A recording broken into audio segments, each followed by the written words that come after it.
Get ready for the show, it's about to begin.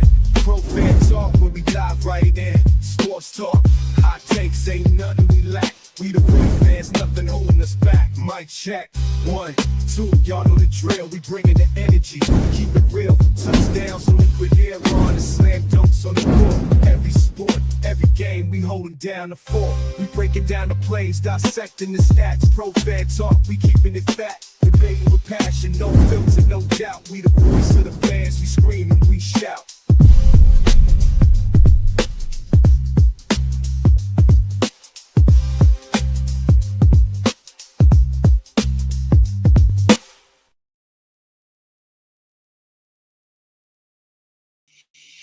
What up, good folks? Pro Fan Talk. I am live at lunch. I have not done one of these in a while because usually my schedule will not allow. But I had to jump down and get one today. Haven't done this in a while, so let me go by the rules real quick. I am not going to be with you long. I will be in and out in about 45 minutes. That is plenty of time for you to watch the video, finish your lunch, wash your hands, and get back to work. But the CJ Gardner-Johnson trade, damn, did not see that coming. Did not see that coming. And obviously some people in the chats feeling some kind of way, both sides. Afrado, first out the limo. Appreciate you, bro. I don't care how much trash talking CJ done did. I cannot defend this move. It's stupid. That remains to be seen. That remains to be seen. I did not see them getting rid of CJ Gardner-Johnson. I didn't see a reason to get rid of him, but I understand. Kev says that's his least favorite Eagle. Not mine. I like CJ. You need somebody to walk the walk and talk the talk. You got to understand, and I've said this before, CJ Gardner-Johnson is a different type of personality, but you need it. You need a voice like Brandon Graham. You need a voice like CJ Gardner-Johnson because you got somebody like Jalen Hurts on the offense. You got somebody, Saquon really don't talk. Devontae and AJ, they jaw jack a little bit, but they not out. If you bring it to AJ, he'll bring it back to you. You know what I mean? So he's kind of, him and Devontae are kind of on the even key. I don't think Devontae talks a lot of smack. But you need your leaders on the team, and he was one of the leaders on defense. I said it the other day when he stepped up and gave his speech at the end of practice that one day. Like, y'all know I talk a lot of shit, but I back it up. When he gave that speech, something had clicked. And my logic was when he got kicked out of the game in Washington and we ended up losing, something clicked for him. Then the leadership quality kicked in. Now, granted, at 27 years old, it's a little bit late for that. But it manifests in different people in different ways at different times. And I think for all of the stuff that CJ Gardner-Johnson has been through, his whole journey to that point, for whatever reason, and this is my opinion, something clicked. And he knew what it cost. He knew what it cost. So I didn't really want to see him go because I can take my feelings out of the situation. I'm not looking for somebody to be a friend. I'm not looking for somebody to give me the warm and fuzzies. You give your team and your city the warm and fuzzies when you step on that field and you do what you got to do. That's when you get the warm and fuzzies. That's when you get the feedback from your city. Just imagine, as good as he is, what would have happened if Jalen Carter would have started getting penalties and getting, unsportsmanlike? If you know what would have happened if Jalen Carter started doing the stuff that Derek Barnett got the reputation of? What would we have thought of him? But we had somebody like Clint Hurt in the building and was able to handle that personality the way he did. We would have a totally different outlook for him. He's great, he's talented, but he's not doing us any good if he's not on the field. To me, CJ Gardner-Johnson is the same thing. I will challenge anybody. You go back and you watch that 2022 Super Bowl and you watch how CJ Gardner-Johnson delivered that blow to Isaiah Pacheco. And Pacheco wasn't the same after that hit. And he's had a couple of hits like that. He is a physical presence.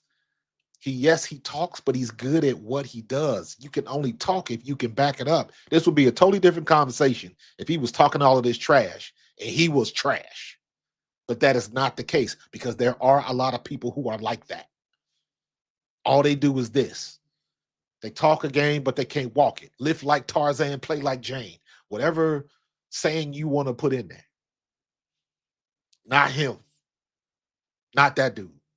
He came to ball every time, whether you like him or not. I don't need you to be my friend. I need you to go up and get the ball and come down with it. I need you to make a tackle when I need you to make a tackle. And that's what he did. I ain't got no problems with CJ Gardner-Johnson. You got to understand personalities have to balance. You can't have a whole team of people that's quiet. You can't have a whole team of people that just talk trash. You got to have a balance. And we had the perfect balance. The Kobe didn't talk a lot of smack. Zach Bond didn't talk a lot of smack. So you know who it was? It was CJ Gardner-Johnson and Brandon Graham. Then Brandon Graham's getting hurt. Where's that attitude? Where does that tone come from? Came from him. Coop, he a rookie. Quinyon, he a rookie. Blankenship, not his personality. He not a talker. So you got to have a balance of that type of personality because they feed off of each other.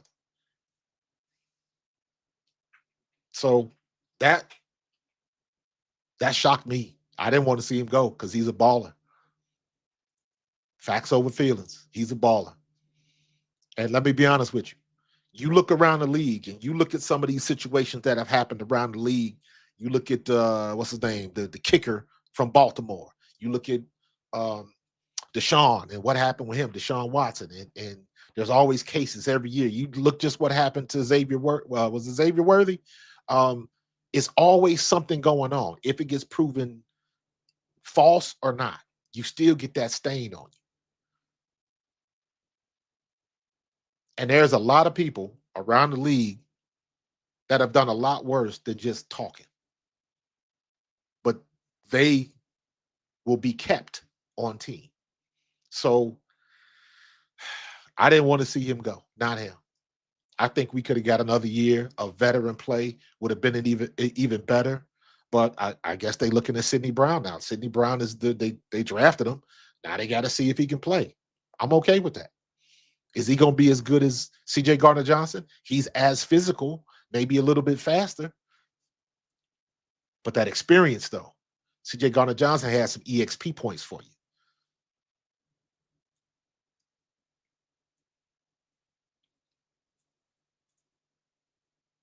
Yeah, he going down to Texas again. Him. So you talking about CJ Gardner-Johnson? You talking about Josh Sweat? And I think it was some other former Eagles that are down there with Rich Gannon. So there's going to be some familiarity.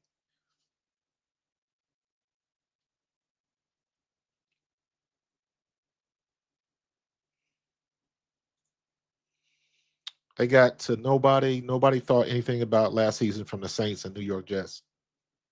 Play great. I believe Eagles. Yeah, I believe. I still have supreme confidence in Howie Roseman. He got a plan. I'm not worried about that in the least bit. People smoking crack upset with the moves think that this is Madden. Absolutely, man. Absolutely. You know what? I just had this conversation with my wife because she said the same thing. She was like, why? And I was like, you can't keep everybody. When you are a Super Bowl winning team, that means everybody was playing to a high level and everybody wants to get paid. And this is his second time around. His situation is a little bit different because he got traded. We didn't have to trade him. But I think the prospect of getting a 23-year-old offensive lineman that clearly Jeff Stoutland liked, and then we swapped picks, 5th and 6th round picks, I think it was. So, yeah, this is not a bad trade until it is proven, until Sidney Brown can't play, until whoever we got to replace him can't play. So we'll see. This is normal for NFL teams to, yeah, absolutely. Absolutely. For all y'all Eagles fans that's sick, here you go. Here you go. Got some Tylenol for you. Get over it. We got work to do. This is par for the course, man. Philly MMU right, man. This is par for the course. So we'll see. You ain't winning games with a bunch of choir boys. Need some dogs on the team. Absolutely. Like I was saying earlier, that balance in personalities, man. Absolutely. Absolutely. Um, CJGJ was fine. Anyone that disliked him probably has their own issues in life. Yeah, I can see that. It's like some people don't like talky people. Some people don't like the rah-rah people. I give you a good analogy, a good juxtaposition, right? For the same reason people don't like CJ Gardner-Johnson because of the way he talks, is the same reason why people don't like Russell Wilson because the way he talks. It doesn't, it's not everybody's cup of tea, and that's fine. You found out when Russell Wilson left Seattle, there were some people in there that really didn't call him square and all of that type of stuff. And it's just like everybody ain't got to go to the strip club. All you need to do is respect what that man does on the field. That's it. You ain't got to go hang out with him. You ain't got to go to church with him. If that's not you, that's not you. All you got to do is respect what he does on the court, on the field. Same thing with CJ. You ain't got to go out, hang out, and be about that life, whatever it is. I don't know what he does outside of the field. Not my business.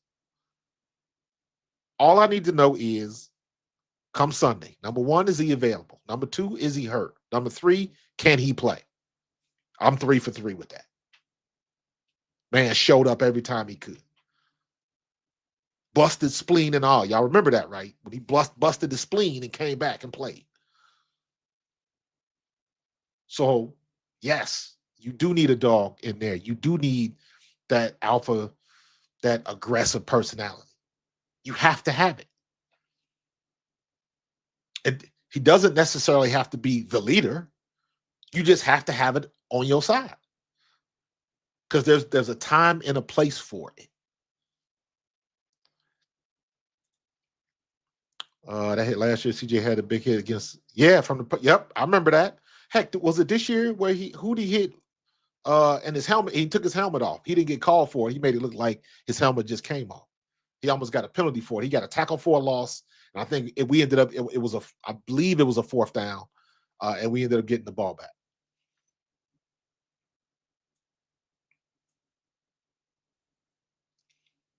The tweets. What tweets you talking about? What tweets? I didn't really see anything bad. I didn't see anything except the stuff from the back and forth between him and Slay. So I don't know what tweets. Expound on that, Think Tank.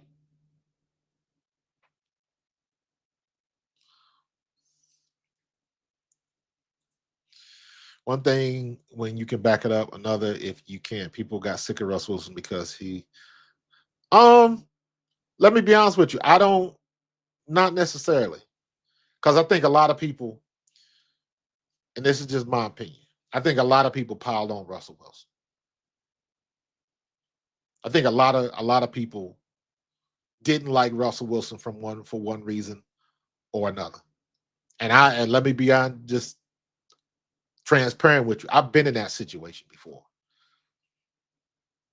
Because I didn't like to smoke and I didn't like to, when I was in high school, if you went out with me and my sister, you already knew we were driving you home because we wasn't about that life. And everybody that hung with us knew that. So even if you was about that life, you knew not to bring it to us. And there was a mutual respect. Now, there was also some people that didn't like me because I didn't do A, B, C, or X, Y, and Z. I didn't want to drink. I didn't want to smoke. You know what I'm saying? So you're always going to have that element from people, whether they jealous, whether you just don't vibe. So I understand that from the other side of it. I remember seeing on the pivot Now you trying to bring everybody up, and then Shannon Crowder talking about he couldn't hang out with Russell because he was a square and this, that, and the other. And I was like, and he was ripping on him because he married his wife, and how can she marry somebody like him? And just that whole mindset of it to me is wrong. It's like, what do you care what she wanted in her husband? That ain't none of your business. You mad because he got somebody that you would desire, and his personality is what it is. That's where that comes from, in my opinion. And I've seen that a lot. I've experienced it. It ain't fun. Because somebody will come at you because of how you interact, how you walk, how you talk, where you live, that type of thing.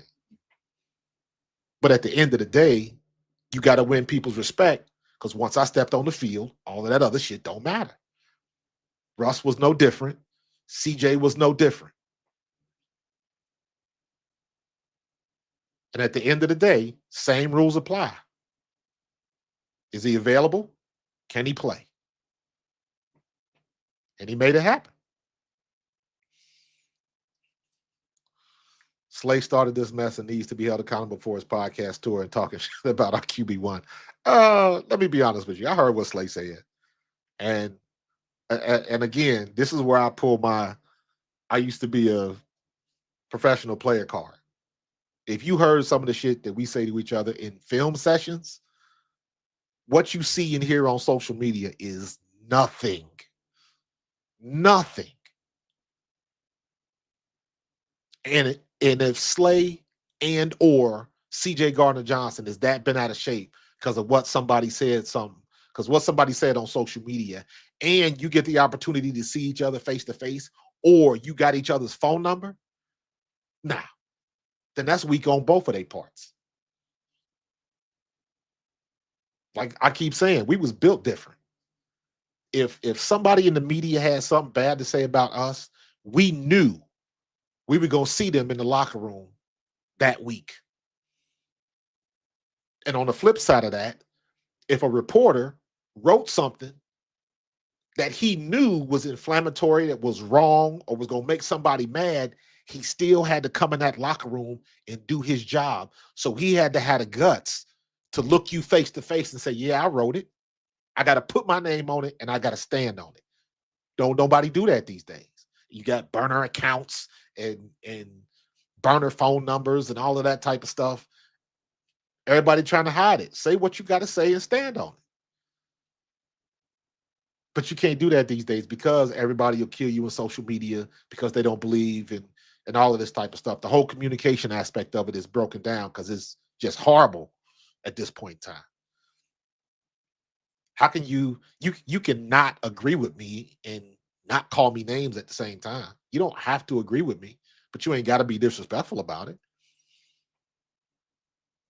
You're an effing idiot and you're crazy and you don't know what you're talking about. And what do you know? Because you didn't play a long time in the league and all of that type of stuff. It's amazing how many people that will look at people that actually played in the NFL and say, you don't know what you're talking about because you don't agree with me. Because Dan Orlovsky didn't have a great career in the NFL. He don't study the game. Because I didn't have a long career in the NFL. I didn't study the game. I don't know what I'm talking about. That's ridiculous. But people do it because it's low-hanging fruit. And people want to try to justify their opinion or what they think. Doesn't matter, and it doesn't make anybody right.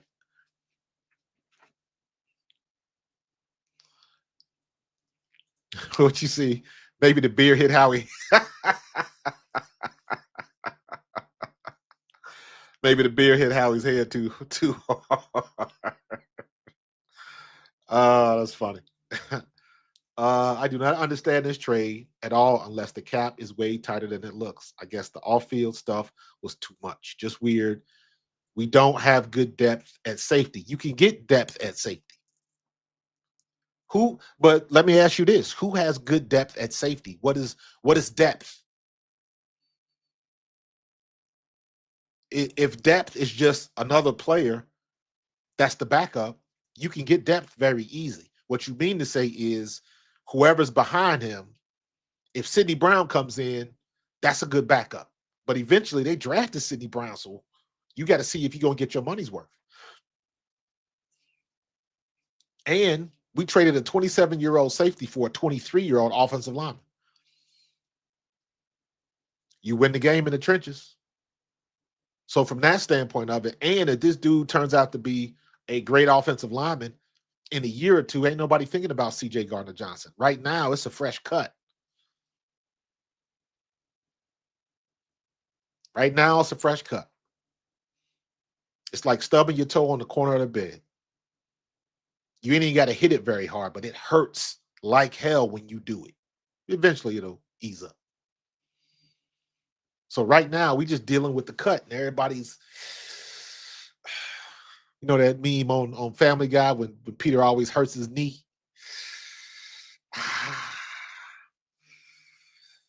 So we just feeling this thing right now. We'll be all right. I'm not a fan of trade. Listen, that remains to be seen. How many people thought that Nolan Smith was a bust? How many people thought that Milt Williams was just okay? How many people were hoping that Jalen Carter could have another good year? Jordan Davis, N'Kobe Dean, he ain't it. He can't stay on the field. He ain't it. Who is Zach Bond? He was a special teamers in the New Orleans Saints. What is he going to do here? You see what I'm saying? It's good until it isn't. And it isn't until it is. That's what you got to do in baseball. You got to, not baseball, the football. You keep rolling with it until somebody has to step up. Somebody has to step up. And they will. As much as we love Saquon Barkley, what he did, what he represented, how he represented himself, how many of you all actually thought that Saquon Barkley was going to take this team to the Super Bowl? You were hoping for a good year from Saquon. Nobody could have dreamt that he would be this good. And I will say, if you say you did, you lying. You knew he was going to be good. Nobody knew he was going to be this good. And you don't believe it until you actually see it. What was everybody saying when we got him? Why would you spend that much money on a used running back? You're not going to get that value out of him. He's injury prone. They bring up all of the faults. And it's like at every position, every year, on every team. You don't know what you got until they play. You don't know what you got until you know what you got. Nobody thought Nolan Smith was going to do what he did this year. Nobody thought that Josh Sweat was going to be this good this year. Nobody thought Milt Williams was going to be this good this year. Nobody thought Zach Bond was going to be this good this year. You don't know it until you see it. So all of these moves that Howie Roseman is making, you think he's not thinking about it? And this is the one thing people always forget. And I got to remind people this. Do you really think Howie Roseman is doing all of these moves so we can lose? You think he's making all these moves happen so we can go back and be a 500 team after making it to the Super Bowl? No, we trying to run it back. But you can't pay everybody. And next year will be here very quickly. And next year, we are going to have these same conversations about Jalen Carter, because you see what Max Crosby just got. You see what Myles Garrett just got. You see what Josh Sweat just got. So what do you think the best defensive tackle in football is going to get? Howie is getting ready now. He's clearing the way now. You can't wait until you get to next year and try to make something happen. This is 2 and 3 years in the works. Again, you got to play chess, not checkers. So the move stings right now, but we'll be okay. We'll be okay. Moonlight says Slay should not wear Eagles uniform again if the quarterback that took you to 2 Super Bowls and won one isn't elite. Get the F out of here. Slay is pathetic. Listen, facts over feelings. Take your feelings out of the situation. I don't care that Slay said that. That's putting my feelings. I can't look at it. That's why the name of my show is Pro Fan Talk. I was a pro first. So I got to take my feelings, but I understand and respect what you're saying because a lot of people think the same way. I just don't. Because at the end of the day, when Slay got on the field, Slay did what he had to do. When CJ was on the field, he did what he had to do. And Slay did it at 34 years old and was still running with them young receivers, making it happen. So I can't. Did I like what he said? No. Let me say it like this. I wish he had not have said it. Or no. No. Let's be specific. I wish he would have mentioned Jalen Hurts. I don't give a damn what your list is. I don't give a damn what your top 5 is. That's irrelevant to me. Your opinion is your opinion. Y'all know my logic. Y'all know my favorite saying. Opinions are like assholes. Everybody got one. You are entitled to yours. I ain't got to agree with it. So if that's what Slay thinks, or if that's what, I don't know what CJ Gardner-Johnson was in the locker room. I don't know why he doesn't. As far as I know, Slay is looking at those same metrics that everybody else uses for quarterbacks. They want somebody to throw for 5,000 yards and all of that type of stuff, and that's okay. Even if you're on my team, you ain't gotta think I'm the best. You don't. Happens all the time. Happens at the pro level. But it doesn't matter because that's not what they get paid to do. They don't get paid to be friends. Let me keep saying that. Everybody's not friends in the locker room. Why you think all of them stories about AJ Brown and why you think they got blown up? Because everybody wants everything in the locker room to be so lovey-dovey. Look at what happened. Look at what happened in San Francisco last year when Debo smacked the kicker on the sideline. Y'all remember that? Did it blow up as much as AJ and AJ saying what he said about the passing game? Not even close. And Debo put hands on another teammate during a game on the sideline on camera. Stop playing with me. Get out your feelings. Stop being so sensitive. Howie is trying to maneuver to put another winning team on the field. That's what he's trying to do. And you can't pay everybody. Because one thing I don't know, I have to check the contracts. I don't know. Did CJ Gardner-Johnson have incentives and stuff like that we didn't want to? Or is it just as simple as there is another offensive lineman that we could get that's 23 years old that we wanted that we couldn't get at the time, and now we can? So CJ Gardner-Johnson is expendable because we still got Sidney Brown back there. And we like him.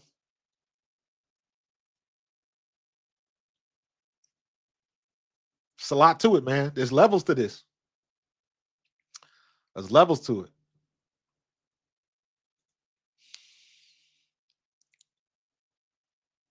Kenyon Green has been terrible with the Texans. I don't know. I got to look at the stats, man. I got to watch some tape on. But look at the Texans just got rid of Larry Tunsil too. So they got to rebuild in the trenches. So the Texans ain't out of it. They just lost a Hall of Fame offensive lineman. So they gotta replace that.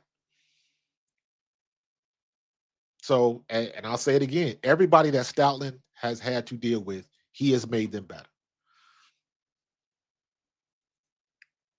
Family Guy. They got the best jokes. Facts. Can we assume that Becton is gone too since we got the guard from the Texans? I don't know. Maybe they move that guard to the left side. I don't know. These are the maybe Howie is just covering his butt. What happens if We don't find out what's going to happen with Becton until a day before the draft. And then on draft day, Howie moves the kid we just got, Kenyon. What happens if Howie moves Kenyon Green on draft day? He ends up being packaged as a part of a deal to move up, move down, whatever the situation. All of this stuff is fluid and nothing is concrete yet. Nothing. Especially when you're talking about trades, because all you're doing is picking up and releasing contracts. Do the Texans still owe him $2.2 million for the last 2 years of his contract? Well, the Eagles are going to pick that up. And if that $2.2 million is cheaper than whatever that CJ Gardner-Johnson was owed, okay, now you trying to maneuver the cap. Because again, I'm telling you, all of this, a lot of this is because you're going to have to back up the Brinks truck for Jalen Carter next year. You got to do it. He is the key to this defense, period. Him and Zach Bond. Zach Bond is locked for another 3 years. We good with Zach Bond. Jalen Carter, you got to redo his contract next year because that'll be year 3 of his rookie contract. So you got to do it next year. And as long as he stay healthy, you got to back up the Brinks truck. You got to back it up. Is Josh Sweat better than Jalen Carter? No. Is Max Crosby better than Jalen Carter? Some people would argue. But even if he's in the argument, even if he's in the conversation, that means he at least deserves the same amount of money. Is Jalen Carter as good as Myles Garrett? I would say no. But because he's in the same conversation, the money's got to be close.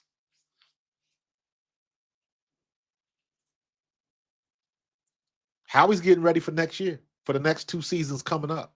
He's making moves now. And that's the way it's got to be. We got to get out of our feelings. We got to get out of our feelings.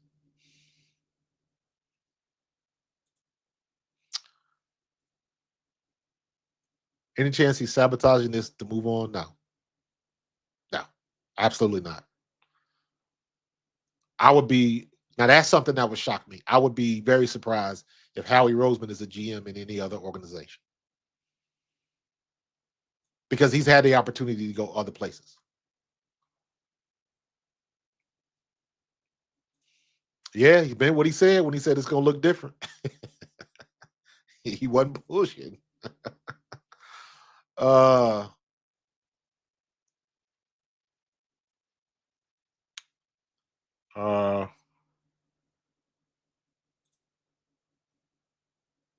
Yeah, you get poached. You get poached when you win a championship. Everybody's cherry picking. Everybody's cherry picking.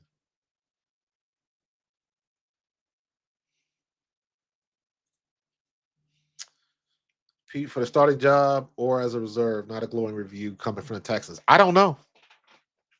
I think part of it could be an insurance thing because you don't know what Becton is going to do. I am of the thought that Becton will take a little less money to stay in Philadelphia, but I could be wrong. I could totally be wrong. So, David Turn, $5 super chat. Thank you very much, sir. Are coaching and position coaches important in helping manage the cap and have young players develop and play at a high level? Yes, coaching matters, without a doubt. Coaching matters. And I will use the most obvious example. Look at Jaden Daniels in Washington. Nobody gave a damn about Jaden Daniels earlier in the season. And then something clicked. He made some plays and he's like, oh, good job by that rookie. Then he kept making plays. And where the coaching comes in is when you see somebody making plays and they are consistent at it. And then you say, oh, he's just not having a good game. He didn't just make a good play. He is playing well. You can only play well when you are consistent. If you played well, if you are playing well, but you're not consistent, that just means you had a good game. There's a lot of people that had good games and you don't hear anything else from them. But when you start being consistent, then they say, hey, he's been playing well lately. He's a good player. He's surpassed that. He's in the upper tier. And again, you can throw all of them big stereotypical quarterbacks, the big guys, in that pot too. Because they peak and then they come back down.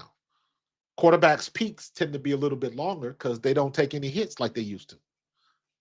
But it's still difficult to be good. I said this a couple years ago, and I meant it. Just imagine when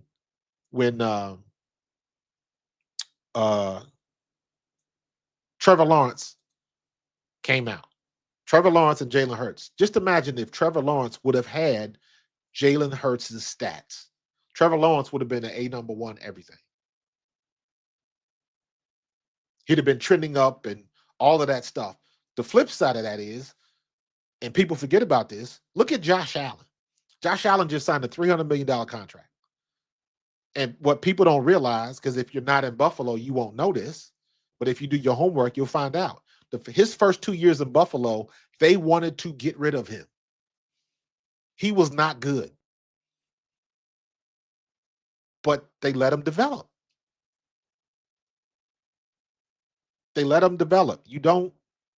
These players, man, they're not like pancake mix. You can't just add water. Look at Troy Aikman's first couple years. Look at Peyton Manning's first couple years. Look at Drew Brees' first couple years. Like, they wasn't lighting everything up. They struggled.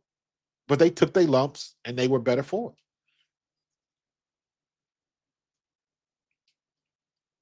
And look at how many quarterbacks or players or any position, running backs, quarterbacks. You look at how many people, players, go to a different team, and the results are never like they were before. Never. There are some situations where people do make the most of it. Tom Brady is the most obvious example. Nobody thought he could attain the success that he had with the Patriots. And what does he do? Go down to Tampa Bay and wins the damn Super Bowl. That lets you know he was that good. So it's a few players that do that. Peyton Manning did it. Gets to the Super Bowl with the Colts. I believe he lost. I got to look that up. But I know he couldn't get over the hump because I believe they lost. I can't remember if it was to get to the Super Bowl or was in the Super Bowl. No, I think it had to be to get to the Super Bowl because I know they lost that game to Pittsburgh where they fumbled the ball at the end. And Pittsburgh ended up losing. Or Pittsburgh ended up winning. Colts ended up losing. And then you just thought, well, Peyton Manning is going to be another one of those dudes that got all the talent in the world and can't make the big game. And then he goes to Denver and does what he did there.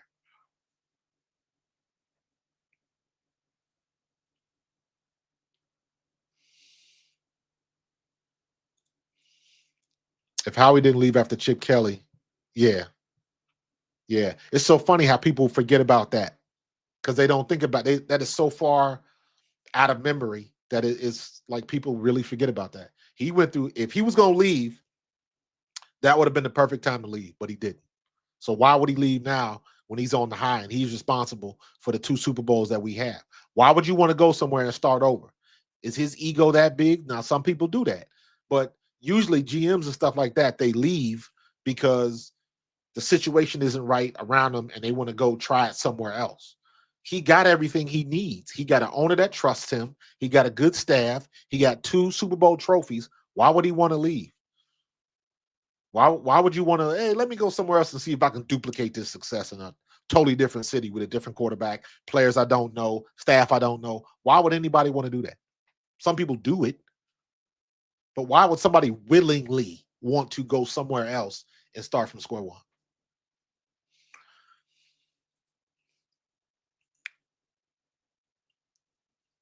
Yeah. Eagles fans don't know how good they have it.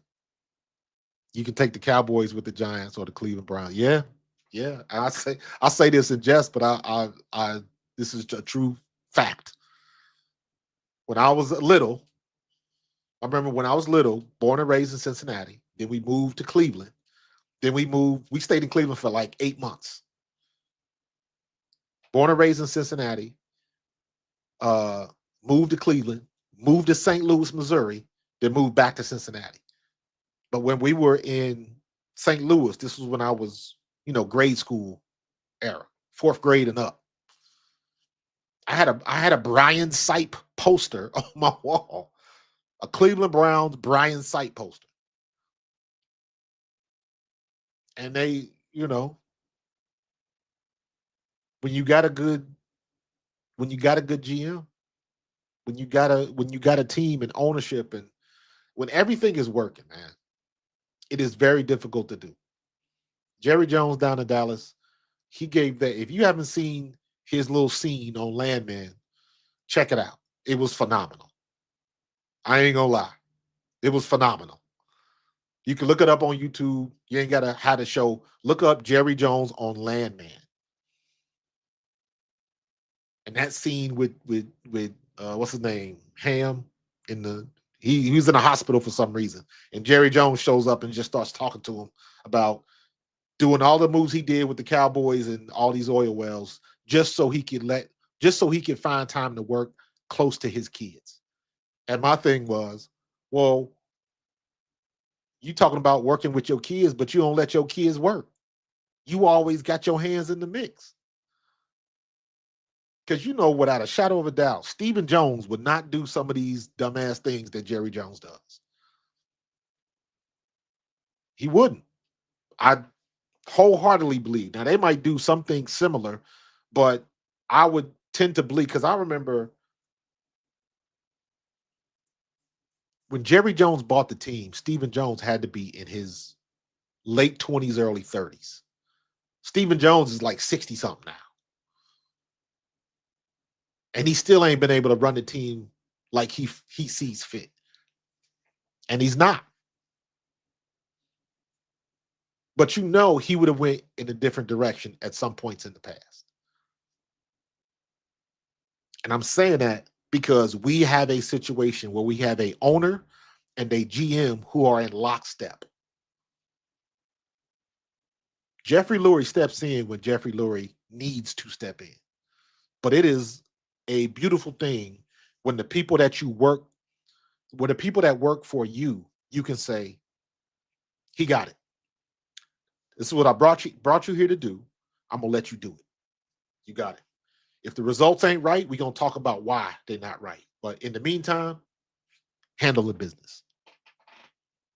A lot of people can't do that.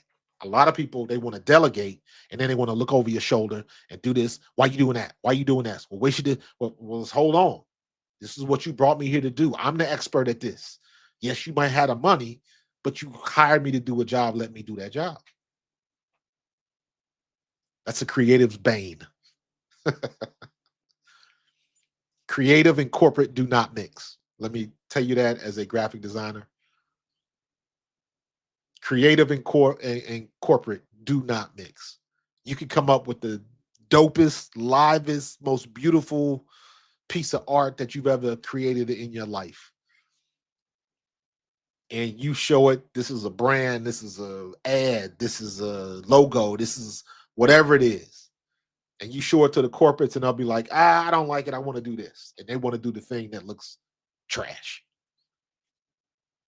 But that's what they want. Corporate and creative don't mix. And it's the same way when you're dealing with these teams and these execs and all of that type of stuff. It's interesting dynamic. Becton could go to the Texans. They just created 2 open spots. Yes, he could. Yes, he could. And what happens if Howie gets more draft picks? Stockpiling. This is what Howie does best. Everything is on the table. Everything.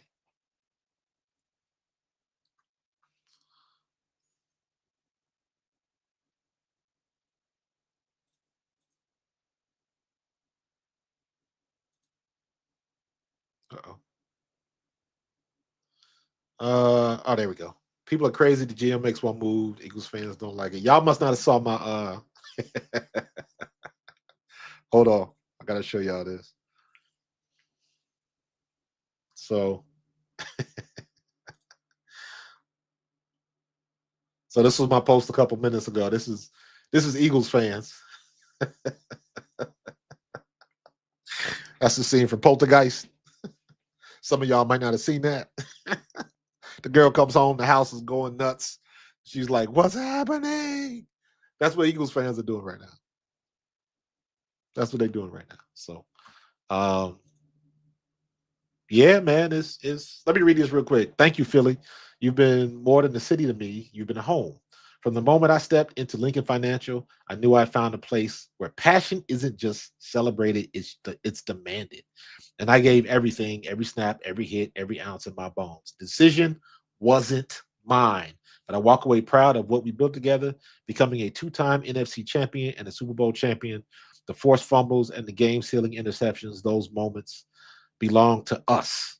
You taught me that greatness isn't just about highlights, it's about clawing back harder and fiercer, just like this city does every day. To my teammates, brothers, we bled, cursed, and laughed through it all. To the coaches and front office, thank you for trusting a kid from Florida with a chip on his shoulder to lead this defense.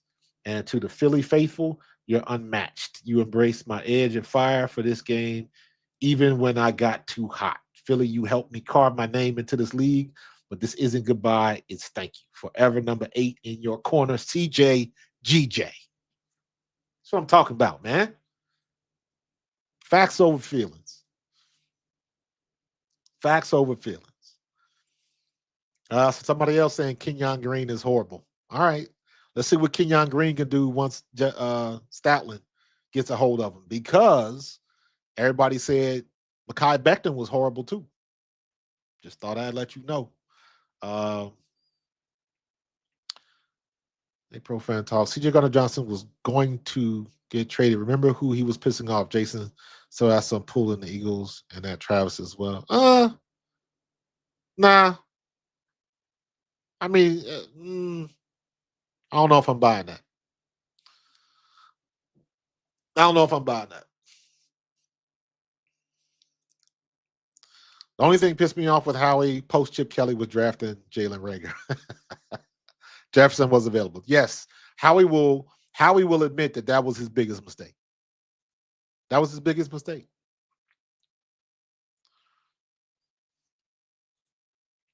I was in the Navy and watched Brian Sight play for Jacksonville Bulls. Yeah, man, I'm old school, bro. I'm old school.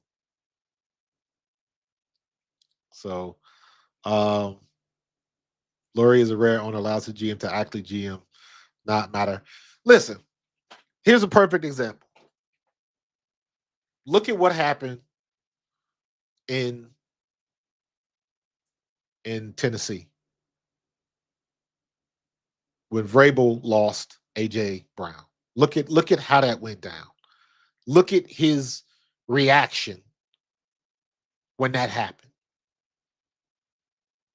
All of the talk and posturing he had done before the draft, and basically his owner just pulled the rug out from under his feet. His owner and his GM, because I don't care what the GM says, you still got to get for a major player like that, you got to get approval from the owner.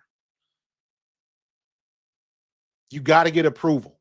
So basically, the owner and the GM pulled the rug out from under Vrabel's feet. You saw that when that happened, and you saw you saw his reaction. He did not want to do that. That was his best player, and they just let him walk out the door. And you can't even remember who they drafted to take his place. You don't even know that kid's name anymore.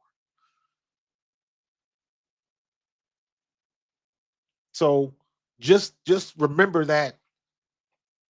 Remember when that happened, and we got an owner that trusts you. And let's say even if stay on Vrabel. It was reported that Vrabel called to see if AJ Brown was available for trade. And I said this before. That really, I think he was doing that as a dig to the Titans. He knew good and damn well the Eagles weren't trading AJ Brown. He did that as a dig straight to the Titans,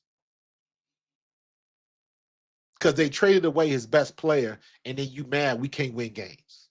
That doesn't make sense. That doesn't make sense.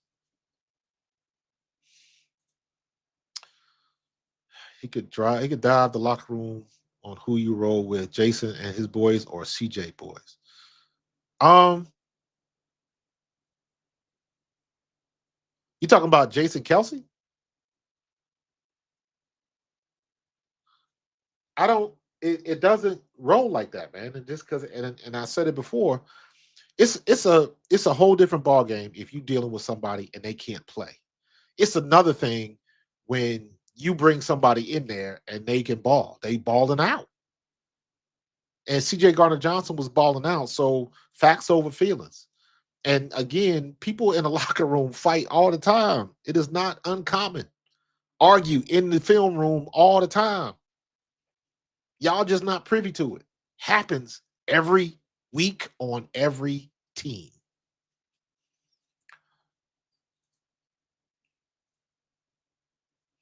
I don't know about some of these moves, but I'm gonna be patient. I know we will get good players on this team and replace all the guys who were here, but this trade threw me off. It threw me off too. But what am I gonna do?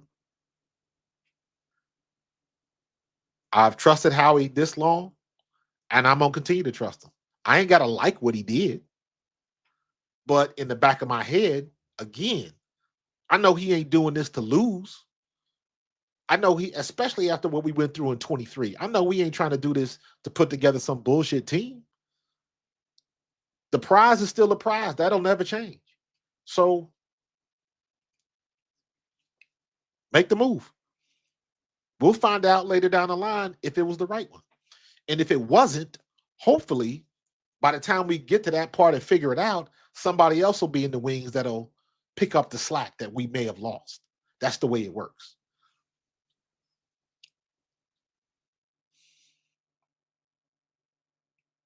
So I don't think Howie gonna keep that first round pick either.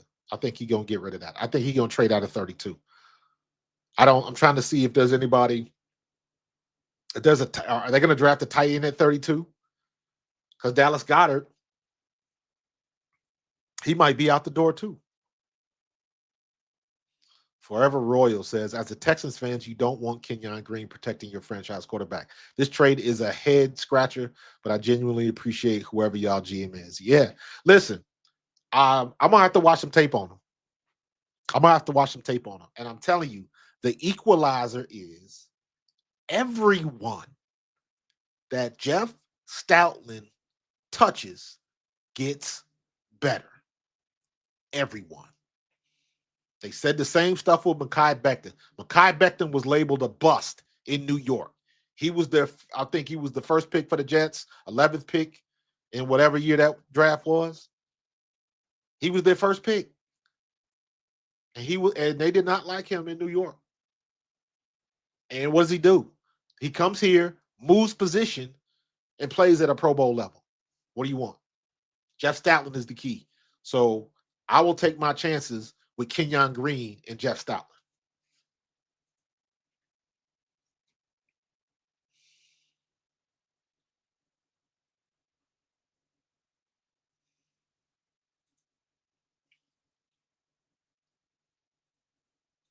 I think we'll be good. 2 times Eagle, two Super Bowls. He went to 2 Super Bowls and won one. He got his ring. Keep that ring shining. This is what I put. Let me see. Can I? I probably won't even be able to see it.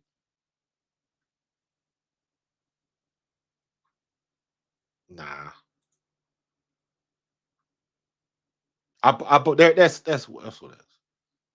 This is what I put to CJ Gardner-Johnson on his. This was on his page, and I just put, "Congrats, big dog. You talked your talk and walked it. Keep that ring shiny and represent." It is what it is. This is the business. This is the business. But all right, man, we're going to get up out of here. I've been rocking for 55 minutes.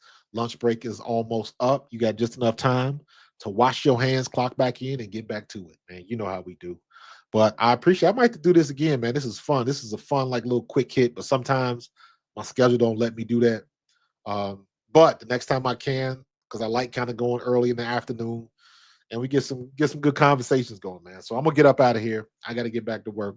I appreciate y'all. Don't forget this Thursday, Irvin Fryer, 7 p.m. We'll be getting it done, and I'm setting up some people for next week, man. So stay tuned. Appreciate you. Appreciate everybody in the chat. Make sure you like and subscribe and do all of that kind of good stuff. Thumbs up, share it, tell your friends about me, bring friends next time, all that type of good stuff. And do me a favor. One of the things I want to start doing is if you are part of a Facebook group about football, about the Eagles, about whatever, invite your group to come on the podcast. Invite that group. I want a Facebook group to be able to take over the podcast. And all I'll be doing that whole time, it'll be like an AMA, ask me anything with that specific group. So trying to work on some things like that, trying to grow. Right now, we are at 6,661 subscribers, trying to get to 7,000 because I got to reach 10,000 by July. Y'all know the rules. But I'm going to get up out of here, get back to work. I will holler at you. I appreciate you. And we're not done. We got a lot of more. We got a lot of more. So I'm going to holler at y'all later. Go Birds.